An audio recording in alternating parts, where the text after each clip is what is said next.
Oi, gente, bom dia, boa tarde, boa noite. Não sei que horário que vocês estão vendo essa aula. Já quero começar. Antes de me apresentar, já quero começar pedindo desculpas, porque a gente realmente acabou nessa correria esquecendo de avisar vocês antes de qual seria o horário das aulas. Então, é até por isso que eu acredito que não tem ninguém aqui me assistindo.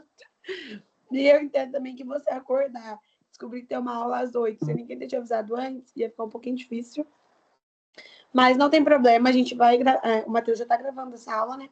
E vocês vão estar assistindo no horário que vocês conseguirem e tudo mais. Agora eu já vou começar a transmitir para vocês os slides, que a gente consegue conversar melhor. Vou colocar aqui para compartilhar a tela. Iniciar a transmissão. Aí. Vamos lá. Deixei uma capinha aqui bonitinha, né?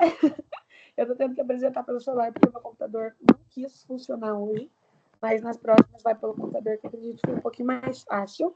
Mas eu vou dar mentoria para vocês dos 6º semestres, tanto matutino quanto noturno, né?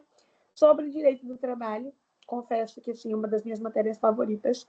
E é por isso que eu escolhi dar essa aulinha para vocês.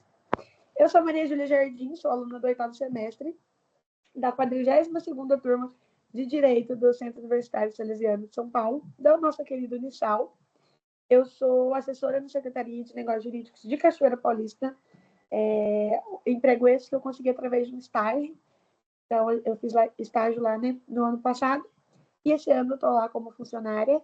Essa também eu incentivo a vocês que ainda não fazem estágio, têm dúvidas, façam estágio, porque às vezes aquele estágio que a gente ganha muito pouquinho, que a gente está ali só para aprender, pode te abrir uma porta lá no futuro.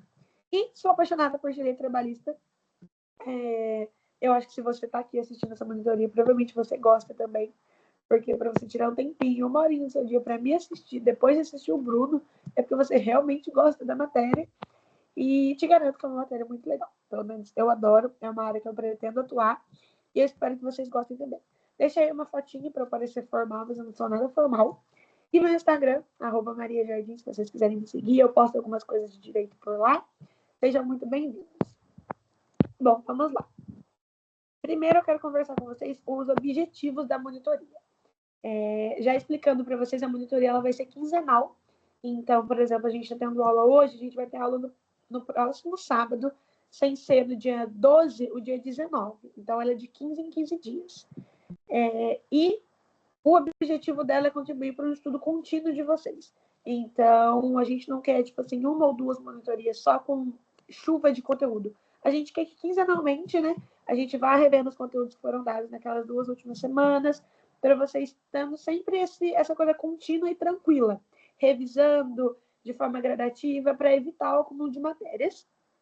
E a gente espera, né, que o resultado leve um estudo eficiente, que seja um melhor desempenho e uma melhor fixação dos conteúdos. Porque não adianta a gente querer estudar tudo de uma vez, porque aquilo ali, daqui a uma semana, vai ter sumido na sua cabeça. Então, o objetivo da monitoria quinzenal, né, e também da gente estudar só aqueles assuntos mesmo que foram dados nas 2 últimas semanas, é fazer com que o seu estudo seja consistente ao longo do semestre e uma compreensão assim, muito melhor, muito mais sólida e tudo mais. Inclusive, já quero avisar vocês que eu conversei com o Bruno e eu vou dar a matéria que ele deu na última aula. A última aula de vocês, eu acredito, tanto da manhã quanto da noite, foi do Henrique. Só que o Bruno me disse que eu não precisava dar essa aula, inclusive já estou dando spoiler. Não sei se ele vai cobrar na prova ou não, mas ele disse, não, Maju, sobre esse conteúdo você não precisa revisar. Revisa sobre a aula que eu dei. Falei, perfeito. Vamos tocar aí, que ele estava dando sobre tipos de empregado. E tem uma matéria muito legal também, mas só explicando para vocês. Por que a Maju não está revisando a aula do Henrique? porque o Bruno me autorizou a não revisar, ele disse que não haveria necessidade. E hoje eu vou conversar com vocês sobre tipos de empregado. A gente vai falar aqui sobre 2 temas, que é o empregado hipersuficiente e o empregado rural. Tem a turma da manhã, que o Bruno não finalizou o empregado rural, então vocês já vão sair aí na frente quando ele for finalizar, porque eu já vou finalizar esse conteúdo com vocês. E ele já falou de empregado hipersuficiente, mas ainda assim é uma coisa que cai muito no OAB. Digo para vocês, eu como estou estudando para a OAB, é um ponto assim muito importante para vocês estudarem e prestarem bastante atenção. Então, vamos começar ao empregado hipersuficiente. Gente, toda hora eu vou sair só para ver se entrou alguém, tá? Porque para mim não aparece. Então, deixa eu só dar uma olhadinha aqui se entrou alguém na reunião. Oh, Deus, como que eu faço isso? Não entrou ninguém, tudo certo. Ninguém tá pedindo para entrar. Sou eu mesmo. Bora continuar. Vamos começar pelo empregado hipersuficiente. Ele foi inserido, né, pela reforma trabalhista através dos artigos 444 e 661, a linha A, ambos, né, da CLT. E para você ser empregado hipersuficiente, o que é o empregado hipersuficiente? Temos aqueles 2 requisitos básicos, que é possuir diploma de nível superior completo e receber pelo menos 2 vezes o teto do INSS. Eu sei que nas aulas o Bruno fala o teto do benefício, da contribuição de...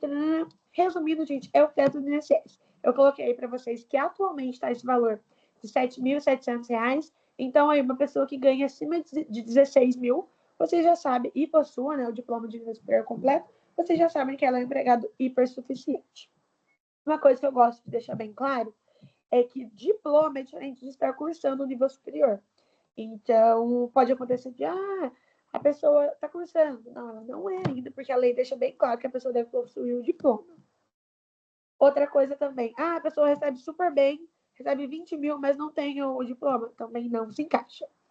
As vantagens dela é que lá no artigo 661, a linha A, estão definidas as coisas que podem ser acordadas com o empregador somente por convenções coletivas e acordos coletivos.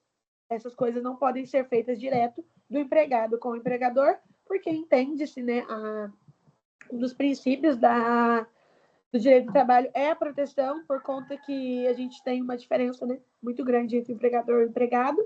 Então, a segurança para o empregado de ter alguém, uma convenção, um acordo assim coletivo, decidido por ele, é muito maior do que se ele pudesse decidir por si só, porque as chances de persuasão seriam muito maiores. Entretanto, os empregados que se enquadram nas condições de hipersuficiente, eles podem decidir por si só, acordarem junto ao empregador aquelas condições que só são permitidas através de convenção ou acordo coletivo. Então, aquelas condições que estão previstas lá no 661, a linha A, vocês não, né? O empregado hipersuficiente pode também pactuar diretamente com o empregador sem ter necessidade desse acordo ou dessa convenção coletiva.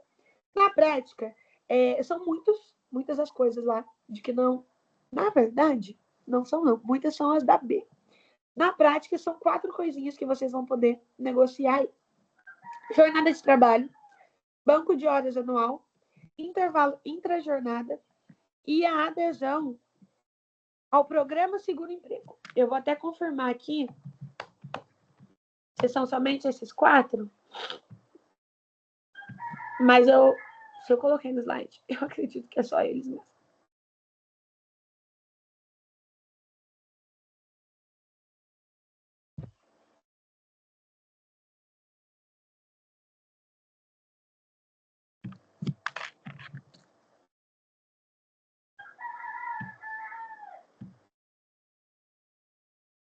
Aqui. 611. Na linha. Falei para vocês que não era, gente. Tô falando para vocês. Na verdade, temos mais opções, mas eu coloquei esses que são os que mais podem cair. E, lógico, a gente está dando uma monitoria. Eu recomendo que vocês leiam ambos os artigos, porque depois eu vou falar do 661B. E também eu coloquei só algumas das possibilidades, mas a gente recomenda para a prova do Bruno, para uma prova da OAB, para uma prova de concurso, mais ainda, que vocês leiam a lei seca. Aqui a gente está ensinando vocês a compreenderem o artigo, né? Entenderem como ele se aplica, mas não dá para vocês decorarem aqui em 1 hora quais são todas as possibilidades. Aqui a gente tem cerca de 10,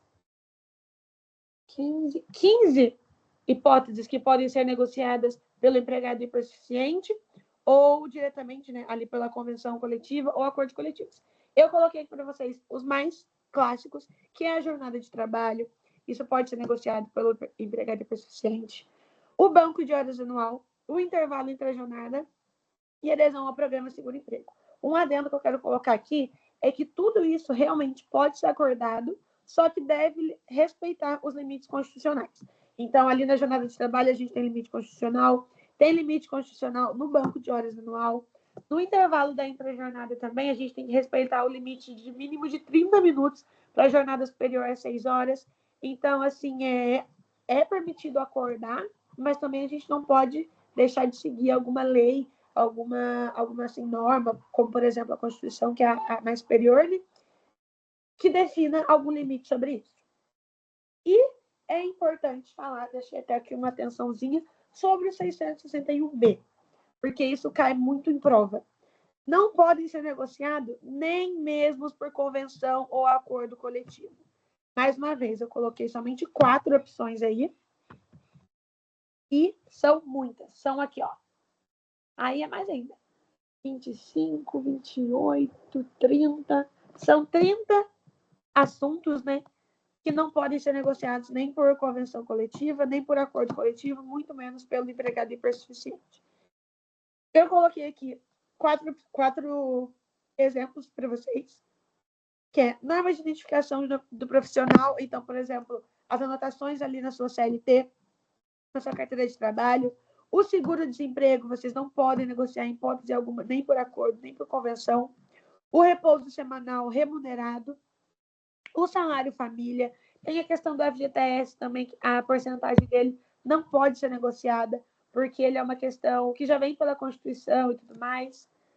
A proteção do salário na forma da lei, licença maternidade, licença paternidade, tudo que, pelo menos, o limite que está na lei, não pode ser negociado, entendeu? Então, aqui a gente tem número de férias devidas ao empregado. Aquele mínimo que está no limite da lei, você vai ter que ter. Então, essas coisas não podem ser negociadas em qualquer maneira. E, finalizando, entre aspas, esse assunto, eu venho para cuidados em questões. Na hora de você for fazer uma prova e tudo mais, cuidados que vocês têm que ter para identificar os erros ali e tudo mais. Primeiro ponto, é o mais importante. Identifique se o empregado ele é realmente hipossuficiente. Como eu disse para vocês, muitas vezes colocam um cargo alto e um salário alto para confundir. Então, você lê ali que a pessoa no enunciado, Jorge, gestor, gerente, tananã, ganha 20 mil por mês, pode negociar sobre X assunto? Não, às vezes não. Se o enunciado não te diz que ele possui nível superior, diploma do nível superior completo, ele não pode negociar. Então, às vezes, a gente está fazendo a prova correndo, bate o olho, acha que a pessoa recebe tanto, recebe acima de 16 mil, é empregado hipossuficiente. Não. Lembre-se sempre de reparar se a pessoa possui o diploma de nível superior completo. É importante também reparar se aquilo poderia ser acordado pelo empregado hipossuficiente, porque é uma pegadinha recorrente. Você bate o olho e pensa, não, ele tem nível superior completo, ele recebe mais que 16 mil, ele pode ter acordado sobre aquilo. Só que aí cai o 611B, que vocês têm que lembrar, por isso que eu falo, o estudo da letra da lei é muito importante. Porque aí você vai olhar ali e falar assim, não, apesar dele ser empregado hipossuficiente, aquilo ali não poderia ser acordado. Porque não poderia nem mesmo por ele, porque é uma hipótese que está prevista lá no 611B. E tanto para empregado hipossuficiente, como, por exemplo, coloca no enunciado que aquilo foi acordado por um acordo coletivo ou por uma convenção coletiva. É importante também vocês terem esse cuidado. E, por fim, eu nem sei se o Bruno fala isso na aula, mas eu quis pesquisar porque foi uma dúvida minha, e aí eu coloquei aqui para vocês, identificar se o empregado cursa ensino superior. Eu confesso que eu nunca vi nenhuma questão assim, mas a gente nunca pode duvidar, nem do Bruno, nem da OAB. Então, digamos que no enunciado esteja lá que a pessoa é acadêmico de direito, ou que a pessoa estuda administração, ela cursa engenharia, não se enquadra no empregado hipossuficiente, porque a pessoa está ali no texto da lei que ela deve possuir o diploma de nível superior. Até coloquei aqui uma pegadinha que pode cair. Eu nunca vi caindo, mas eu falei, deixa eu avisar eles, porque às vezes pode ser uma dúvida mesmo. A pessoa já está cursando o nível superior, ela se enquadra? Não, ela tem que ter o diploma de nível superior. Beleza? Beleza, vamos para o outro tema de hoje, que é o empregado rural. Gente, eu tô falando rápido, assim, porque eu sei que o pessoal não tá assistindo aqui, né? Vai assistir gravado, e eu não gosto de aula maçante. Mas é claro que nas próximas monitorias, quando o pessoal estiver aqui assistindo junto comigo, eu vou fazer ela um pouco mais tranquila, um pouco mais devagar, abrindo, né, o espaço para vocês perguntarem, tiverem dúvidas e tudo mais. Vocês podem ficar tranquilos. Às vezes vocês pensam, nossa, mas a Maria Júlia fala na velocidade 2, gente. Não vai ser assim quando tiver com o aluno aqui comigo, tá? Eu quero abrir para perguntas, adoro conversar, tirar dúvidas. Não sei se eu vou saber tirar todas as de vocês, mas vou me esforçar bastante. Mas eu quero abrir esse espaço. É que hoje, como o pessoal não está aqui, eu prefiro que fique uma aula mais curtinha para vocês conseguirem assistir ela, ser uma coisa mais dinâmica, sem ficar aquilo maçante, enrolação, porque eu sei, né, gente, que ninguém gosta daquela aula longuíssima. E vamos lá para o empregado rural. Coloquei aqui dois senhorzinhos. Um aqui é um agricultor que está ali com seu plantio. E temos também o senhorzinho ali, que a gente chama que é o retireiro, que ele tira o leite. É o pecuarista. Vamos lá. Qual que é o conceito do empregado rural? Ele foi dado, né, pela lei 5.899 de 1973, e a gente tem mais conceitos que foram tragos pela doutrina. Então, eu uni os três. É aquele que trabalha em área rural, prédio rústico e ou atividade rural. Eu já quero começar falando para vocês a questão exatamente do conceito, porque a gente deve entender o que é atividade rural. A gente tem aqui um conceito que já foi unificado assim, pela OJ 38 do TST, que os trabalhadores de empresas de reflorestamento estejam envolvidos em atividades de plantio, corte de árvore, manuseio de terra, estão inclusos no empregado rural. Por quê? Porque eles estão fazendo uma atividade rural, mexendo com plantio, reflorestamento e tudo mais. Entretanto, as atividades que são exercidas de uma empresa rural, por exemplo, exatamente uma empresa de reflorestamento, talvez um laticínio, talvez uma grande fazenda, só que são atípicas. Um motorista, um empregado de escritório, uma cozinheira, ainda não existe um consenso na doutrina, né, ou na jurisprudência a respeito da natureza do trabalhador rural ou não. Confesso para vocês assim, pessoalmente, eu, Maria Júlia, entendo que um motorista, um assistente, um gestor, qualquer coisa que seja um cargo que existe em indústrias urbanas, só que dentro dessa indústria ele está ali pelo mesmo cargo, só que o ramo daquela empresa ele é rural, ok? Mas o trabalho que ele exerce não é uma atividade rural, eu, Maria Júlia, entendo que ele não se enquadra como empregado rural. Não é porque eu trabalho num escritório dentro de uma fazenda que eu me enquadro nos mesmos direitos, né? Tanto que depois eu vou falar com vocês sobre o adicional noturno, de um mesmo funcionário que trabalha nessa mesma empresa que eu, só que ele trabalha na área externa, trabalha no plantio, trabalha na tiragem de leite, trabalha no cuidado com os animais. Então, assim, eu, Maria Júlia, tenho esse entendimento. Vou conversar com o Bruno para saber qual é o entendimento que ele tem em relação a isso, mas o que eu pesquisei é que não tem um consenso na doutrina nem na jurisprudência. Então, ainda é uma discussão, mas eu quero tirar com o Bruno essa dúvida do que ele entende. E vamos lá. Os direitos do empregado rural e do empregado urbano, eles foram igualizados, né? Foi regulamentado que os direitos são iguais pela Constituição de 88. Então, todos os direitos trabalhistas que o empregado rural tem, o urbano tem, todos os direitos trabalhistas que o empregado urbano tem, o rural tem também. Entretanto, uma informação muito importante, que eu não sei se o Bruno chegou nessa parte com vocês ou ainda não, mas tem até uma musiquinha que ele vai cantar, que a regra para o trabalhador urbano, sempre que eu falo regra para o trabalhador urbano, é que o adicional noturno seja de 20%.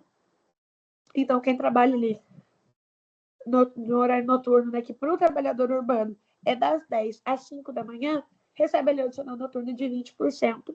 E a sua hora é reduzida. Então, a sua contagem da sua hora noturna, ela é de 52 minutos e 30 segundos. Então, você trabalhou 52 minutos e 30 segundos, contou 1 hora. Ali para, começa a contar de novo, mais 1 hora. A hora não é a hora de 60 minutos. Ela é de 52 e 30. Entretanto, o seu adicional noturno ele é menor, que é de 20%. E também ele só inicia às 22 horas e encerra às 5 da manhã. Essa é a regra. E por que eu digo que é a regra? Porque a exceção vem aqui no caso do empregado rural. É importante eu falar para vocês que a gente tem 2 tipos de empregado rural, por isso eu coloquei até a fotinha ali em cima. A gente tem o agricultor. O agricultor é simples você pensar que aquele cara que cuida do plantio, tanto de árvore, tanto de cultivo de plantas, então legumes, verduras, a pessoa tem uma empresa de soja, uma empresa de trigo, tudo que cuida assim, de terra, plantio, vegetais. O ser vivo do mato é o agricultor. E a gente tem o pecuarista. O pecuarista, você pensa que ele cuida com bicho. Então, pensa, as meninas da pecuária, canta Ana Castela na sua cabeça, que você vai lembrar. Dana Castela, boiadeira, você já sabe que a Ana Castela mexe com o quê? Com bicho. Com boi, com cavalo, com galinha, com o que tiver de bicho aí. Então, por exemplo, criador de porcos, granjas, fazendas que tiram leite, fazendas que tiram leite faz queijo, tem animais equinos, né, que são cavalos, mulas, burros. Esses são os pecuaristas. É só vocês pensarem, gente. As meninas da pecuária, você lembra da boiadeira? Você vai saber que aquilo ali está falando de animal. E o agricultor, a gente está falando de uma agricultura, obviamente. Está falando de criação de plantio. Então, grandes fazendas de soja ou pequenos produtores rurais que tenham ali na sua casa uma horta, venda ali no Ceasa, venda na feira no final de semana. Esses são os agricultores. E eu estou deixando bem claro a diferença de um para o outro, para quando você bater o olho no enunciado, você saber, esse aqui cuida de animais, ele é um pecuarista. Não, esse aqui tem um plantio, tem uma horta, tem uma fazenda de soja, de trigo, de arroz, ele é agricultor. Por quê? Porque o adicional noturno dos dois é diferente. Ambos recebem aí a exceção. Ambos recebem 25% de adicional noturno. Então, a gente tem 5% a mais do que a regra, que é o trabalhador urbano. Ambos empregados rurais. Agricultor e pecuarista, eles recebem 25%. Entretanto, o horário que começa a ser contado, a hora noturna deles, é diferente. O agricultor, a sua hora noturna é considerada das 21 horas, ali 9 da noite, até as 5 da manhã. Quando o pecuarista é contado a partir das 20 da noite, não, é das 20 horas, 8 da noite, às 4 da manhã.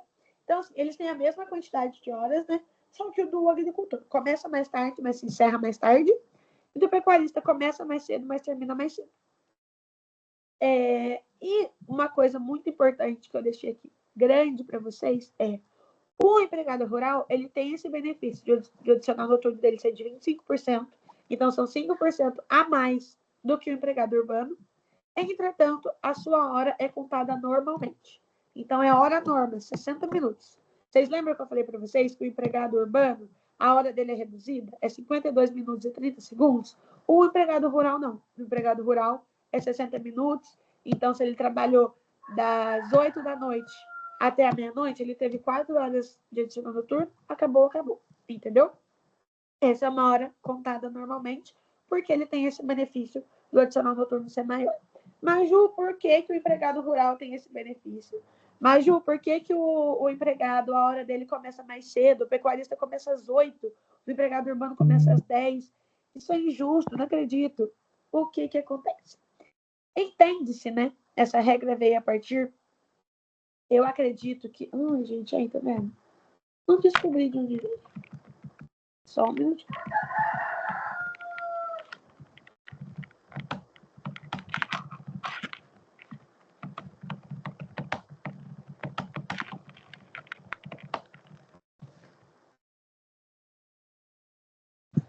A partir... Nossa, eu falei para vocês, a lei tá ali na minha cara e eu fui pesquisar. Tá vendo? Muito bom. A partir da lei de 73, essa é uma lei antiga, tá, gente? Então, a pessoa já tinha esse entendimento desde 73. Que o empregado rural, ele se desgasta muito mais fisicamente e psicologicamente. E eu sei que muitas pessoas aqui podem nunca ter pisado dentro de um sítio ou dentro de uma fazenda, mas eu gostei muito de falar desse tema porque eu moro em Silveiras, eu convivo com o pessoal que é trabalhador rural todos os dias e realmente a situação que muitos empregados são colocados para trabalhar, o serviço que eles fazem é realmente desgastante, é realmente pesado. Não estou dizendo que ele é melhor ou que ele é mais digno do que o empregado urbano, mas ele trabalha em condições muito mais difíceis, muito mais precárias, a palavra é precárias, do que um trabalhador urbano. Então, foi através desse entendimento de que o empregado rural ele já tinha essa desvantagem em relação aos outros, que foi definido pela lei de 73, de que o adicional noturno dele seria mais alto e também que o seu horário começaria mais cedo. E, Maju, mas então por que o dele acaba mais cedo? Não digo do agricultor, mas do pecuarista. Porque geralmente o horário da tiragem do leite, o primeiro leite, é às 4 da manhã. Então, um empregado urbano normal, se ele trabalhar das 4 às 5, ele vai receber horário noturno, porque entende-se que aquele momento ainda é um horário noturno que a pessoa urbana geralmente não está trabalhando. Já o pecuarista não, porque no ramo, né, na atividade de tiragem de leite e tudo mais, já é comum que esse seja o horário. Vocês estão ouvindo? Tem um galo cacarejando aqui em casa. É comum que esse seja o horário que a pessoa já entra para trabalhar, porque é o horário comum de tirar um leite. Então, tanto que o horário se encerra ali. Ele inicia mais cedo, exatamente porque a última tiragem é entre as 3 e 4 da tarde, esse é o horário que o trabalhador para de trabalhar. Então, se ele está trabalhando ali 8 horas da noite, é realmente o horário que ele já estaria na casa dele, jantado e dormindo. Então, por isso que o horário dele de adicional noturno começa mais cedo, porque a rotina dele é diferente da gente. Mas eu falei, e o que eu quero que vocês gravem na memória de vocês é que 3 pontinhos básicos. O conceito, que é aquele que trabalha em área rural ou atividade rural. O agricultor e o pecuarista têm adicional noturno de 25%, então é a mais do que o trabalhador urbano. Entretanto, a hora norma deles é de 60 minutos, é uma hora normal, não tem hora reduzida. E, se vocês puderem, por favor, gravem que o agricultor que cuida da plantinha é das 9 às 5. O pecuarista que tira o leite, que cuida da vaquinha, é das 8 às 4. Chique. E agora eu separei aqui para vocês questões da OAB sobre o tema. Eu não encontrei questões da OAB sobre o tema do hipersuficiente. Eu acredito que tenham, é porque como eu estou fazendo o cursinho, eu peguei as questões do meu cursinho. Estou fazendo CISP, inclusive, se vocês forem fazer OAB ano que vem, façam CISP, porque eu gosto muito do cursinho deles. Não tinha sobre empregado hipersuficiente, por isso que eu só peguei sobre o empregado rural. E vamos resolver essas questões com vocês. Eu tinha planejado que eu ia deixar vocês pensando um pouquinho, vocês respondiam e eu corrigia. Porém, não vai ser possível e eu vou fazer aqui uma resolução de questões com vocês, igual nosso amigo Bruno faz nos cursinhos da OAB. Vamos lá. Pedro é empregado rural. Ali, ó. O enunciado já está me dizendo que ele é empregado rural. Nem vamos a pensar se ele é ou não. Na fazenda Granja Nova.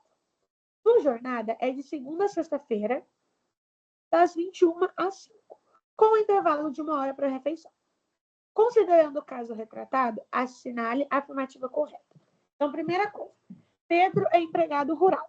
Isso ele já me disse. Mas o Pedro, ele escolhe qual tipo de empregado rural? A gente vai perceber aqui pela Granja Nova. Granja cuida de... É que não sei se todos vão saber disso, mas a Granja, ela é uma empresa que cuida de galinhas, frangos, essas coisas. Então, você já entende que ele é um pecuarista porque ele cuida de bicho. Mas vamos lá. Alternativa A. A hora noturna do Pedro será computada como tendo 60 minutos. A hora noturna rural é reduzida, sendo de 52 minutos e 30 segundos. A hora noturna de Pedro será acrescida de 20%, ou não há previsão de redução nem de adicional noturno para o rural. Como não tem ninguém aqui, não vai ter suspense. A resposta certa é a alternativa A. E por que as outras são erradas? Eu gosto de corrigir assim. A hora noturna é reduzida, sendo 52 minutos e 30 segundos. A gente já falou que não é, por ele ter o benefício da porcentagem ser maior, a sua hora ela é normal. A C traz que a hora dele será acrescida de 20%, também errada, como a gente conversou. O horário do empregado rural noturno ele é acrescido de 25%, então ele tem esse benefício a mais. E a letra D, que não há previsão nem de redução, nem de adicional noturno para o rural. Está errada por quê? Porque não, ela diz que não há previsão de redução de hora noturna. Isso é verdade, não é redução, é 60 minutos normais. Só que ela completa, nem de adicional noturno. E está errado, porque temos adicional noturno para o empregado rural, sim. E é por isso que a alternativa A é correta, que a hora noturna dele será computada como tendo 60 minutos, tranquilinho. Tanto aqui tá até, ela caiu na prova de 2016 e a dificuldade dela é normal, não nem fácil nem difícil. Trago aqui outra questão para vocês. Essa aqui é um pouquinho mais chatinha, mas vamos lá. Francisco é caseiro desde 2019 em uma chácara localizada em área urbana, cujo proprietário aluga o imóvel por temporada por meio de um site especializado nesse tipo de negociação. Francisco tem a incumbência de manter limpa a casa, receber os locatários e atender às eventuais necessidades deles no tocante do conforto e a segurança.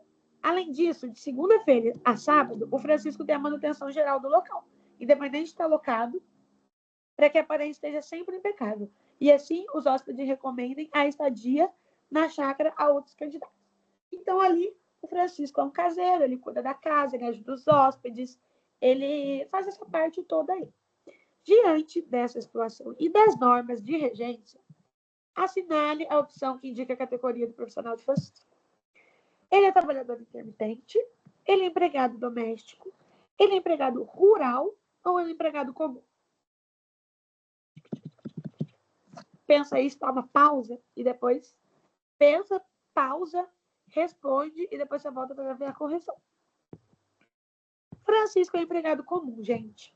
E vamos mais uma vez porque que as outras estão erradas. Trabalhador intermitente, ele não é, porque ele trabalha aí de segunda a sábado, ele tem uma frequência, ele é caseiro, ele mora no local. Então não dá para ele ser trabalhador intermitente, ele tem ali a habitualidade 100% comprovada, né? Empregado doméstico, essa era uma opção que poderia confundir vocês, porque ele trabalha, né, entre aspas, como doméstico nessa chácara. Mas o Bruno ainda vai passar, ele ainda não passou empregado doméstico, mas ele vai passar para vocês que um dos requisitos para ser considerado empregado doméstico, a atividade da pessoa não pode trazer lucro ou não pode gerar renda, né, ao empregador. E considerando que o Francisco cuida da casa, limpa a casa, recebe os hóspedes, literalmente e especificamente para que a casa seja alugada, sendo uma forma de empreendimento do empregador, ele não se enquadra como empregado doméstico.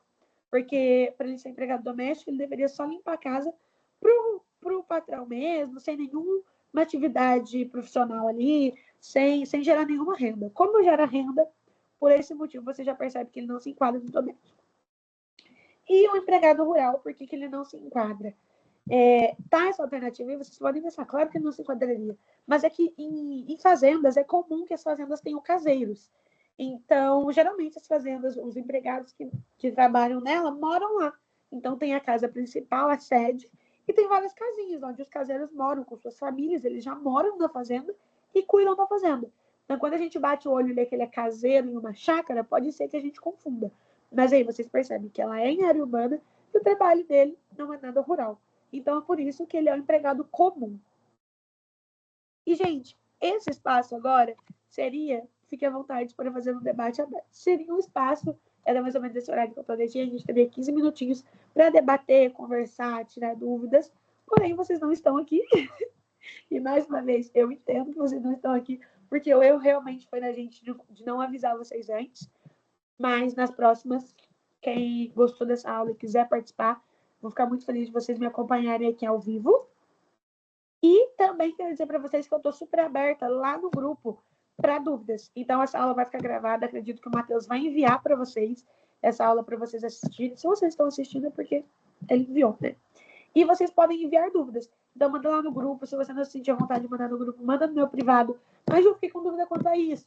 Mas, Ju, aquela parte que você falou ali, é assim ou assim? Podem ficar à vontade para me perguntar. tudo que tiver ao meu alcance e também o que não tiver, eu vou me esforçar ao máximo para ajudar vocês e tirar as dúvidas de vocês. E eu quero agradecer a atenção de você que assistiu essa videoaula aqui até o final. A nossa próxima videoaula não, nossa próxima monitoria ao vivo vai ser no sábado, dia 19 de outubro, então daqui 15 dias, sempre nesse mesmo horário, pessoal, sempre aos sábados, de 15 em 15 dias, às 8 da manhã, das 8 às 9. Essa é a minha primeira aula, confesso para vocês que eu nunca tinha dado monitoria antes, estou muito realizada, muito feliz, né, de estar na monitoria desse semestre. Eu espero que vocês tenham gostado da aula. Se vocês também não gostaram, falaram, mas Ju, você falou muito rápido. Mas Ju, acho que você pode melhorar isso, melhorar naquilo. Vou ficar muito feliz com o feedback de vocês, com as dicas. Pode fazer crítica, que tudo isso vai me ajudar a melhorar. E eu quero que minha aula seja cada vez melhor para vocês.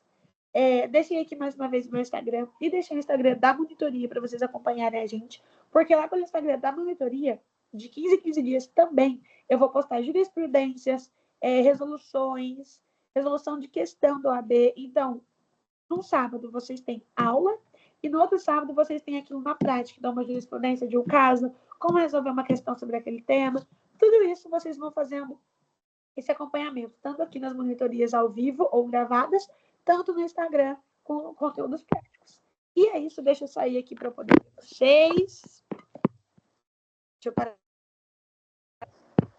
Voltar para a reunião. Ô, Jesus, aqui. Realmente, gente, deixa eu aparecer. Olha eu aqui.